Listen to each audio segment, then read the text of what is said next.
السلام علیکم ورحمۃ اللہ وبرکاتہ۔ بسم اللہ الرحمن الرحیم۔ رسول اللہ صلی اللہ علیہ وسلم نے فرمایا، جو شخص مومن مردوں اور عورتوں کے لیے مغفرت کے لیے دعا کرتا ہے، اللہ تعالیٰ اس کے لیے ہر مومن مرد اور عورت کے بدلے میں ایک نیکی لکھ دیتا ہے۔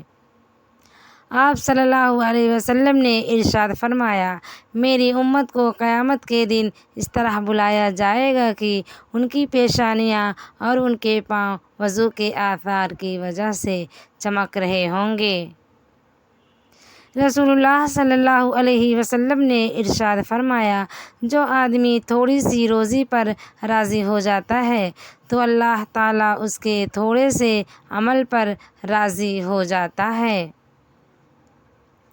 رسول اللہ صلی اللہ علیہ وسلم نے ارشاد فرمایا، سب سے افضل اعمال یا عمل وقت پر نماز پڑھنا اور والدین سے حسن سلوک کرنا ہے۔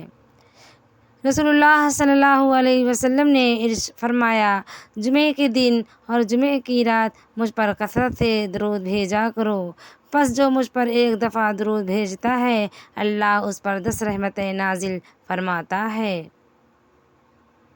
رسول اللہ صلی اللہ علیہ وسلم نے فرمایا، جس نے جمعہ کے دن سورہ کہف پڑھی اس کے لیے 2 جمعوں کے درمیان نور روشن ہو جاتا ہے۔